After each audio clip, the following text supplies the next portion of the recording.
if those are turned down or ignored or not heard, as I told you, I have another lawsuit pending which I can't discuss, which is a backdoor way of resolving this issue, and as soon as I can discuss it, I will. But we will do every other effort as far as the electors up till their vote, and they take place once the electors vote on December 15th.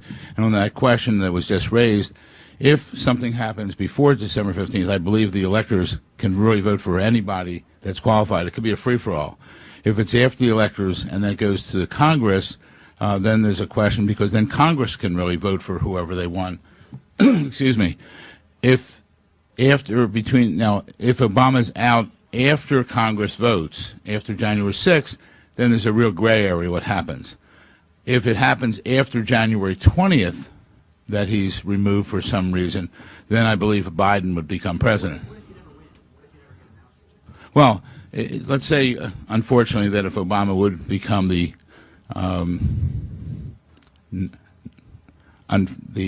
unqualified president, let's use the right term, because he no matter what happens, he's not qualified. And I believe that 1,000%.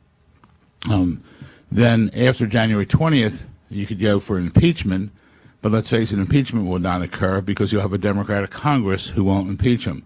But I believe there's still some type of lawsuit that can proceed, because now we have another step. Now we have a president who's usurping his powers, and that would be another lawsuit would go. And I forget who stated, someone stated that they would start a new lawsuit for every action that was signed by the president after that time.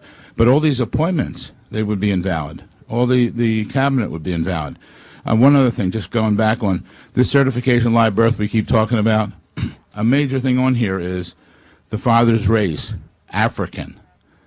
1961, no one talked African. It was Negro. I mean, that's what shows how phony this document really is. Go ahead. Just a final thought on the power of the judiciary and its final word and so forth. This is not the first time, this decision today, and our decision where we tried to get the court to define the meaning of the last 10 words. It's not the first time that we've had experience where the judiciary is quite apparently cooperating with the executive branch and maybe even the legislative branch in a collective decision to deny us our constitutional rights. This is what's so outrageous. This is what really bothers, people who are so familiar with the way the system is designed to work, and the way that, and the fact that the way it's designed to work is in sharp contrast to the way it's working. And we'd like to restore, many people in this country, minority now, of course, but would like to restore this republic and preserve and protect it. Any other question from the media? I'm sorry, what? Isn't that what Hitler did in 1936? Did what? Yeah, it may be. Yeah, you may be right. Yes. I'm sorry, just a second. Real simple clarification. In other words, you don't have to provide any, I don't know, driver's license, or when you run for office, there's no requirement. Making it very clear. I can't make it any clearer than this. The answer is yes. I mean, the answer is no, you don't have to. The Federal Election Commission has said it's not their responsibility to determine the eligibility of the candidates. Every state.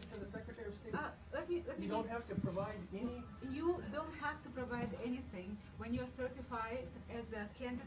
But you have to prove that you're 35. No, well, you don't have to prove anything. As I explained, the only thing that Secretaries of State got was a letter from Nancy Pelosi stating that he is eligible. They put him on the ballot, and that's it. Nothing was ever done. Just one correction here. I'm sorry, Nancy.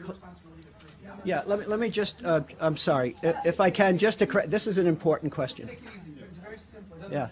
To run for president, you don't have to turn in any ID or nothing. It's up to the media and the people to determine the man's eligibility.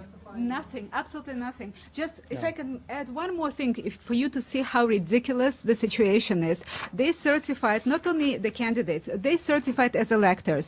And we found in the state of California, there was an elector by name Eileen Huber that was certified by the Democratic Party, certified by Ms. Deborah Bowen, the Secretary of State of California. We couldn't find this Eileen Huber. And mind you, in the state of California, each and every elector has to be registered to vote. Checked with the registrar of vote, no record of this woman.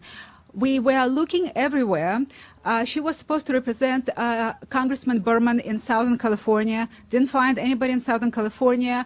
We found one Eileen Huber, last known address year 2000 in Northern California in a retirement home. Didn't find her. Finally, we got a document from Humboldt County Courthouse. The woman is deceased. She died here 2001, and Nancy Pelosi, Miss Nancy Pelosi, Democratic Party had certified her as an elector, and Deborah Bowen, the Secretary of State of the state of California, has certified Eileen Huber as an elector in the state of California who is going to be voting and representing you and signing the certificate of vote. Do you have any more questions? How good our system is?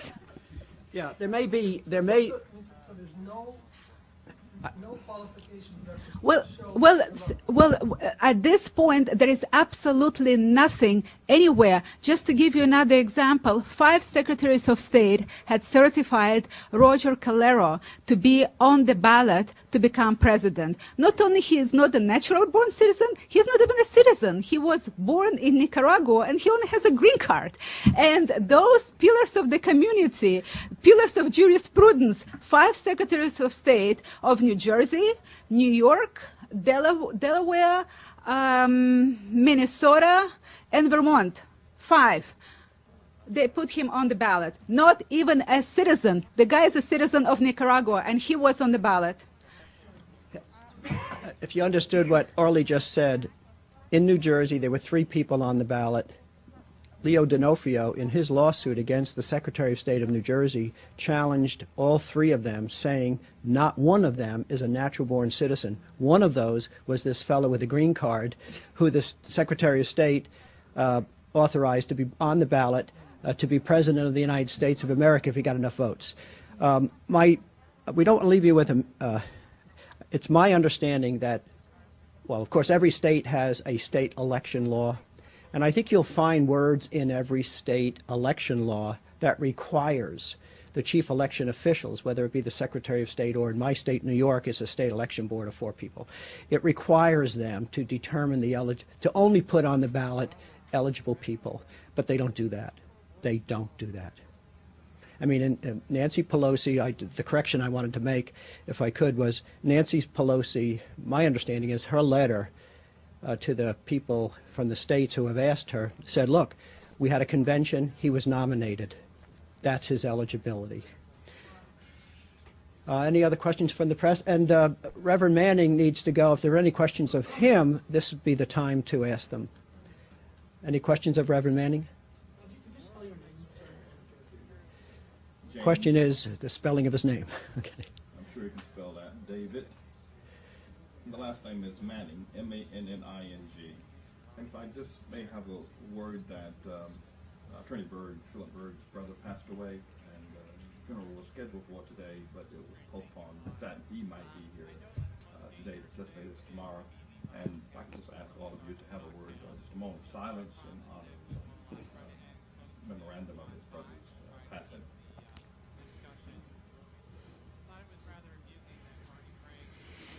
Thank you.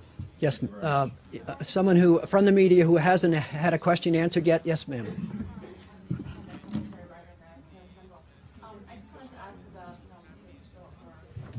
Question for you, Phil.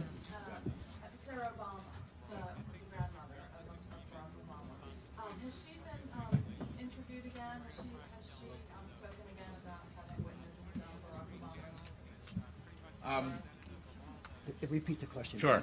The question was, has she been interviewed again? I understand she's under very tight control. They won't let anyone at her at this point. Our interview was about whenever the date of the last debate. It was right there.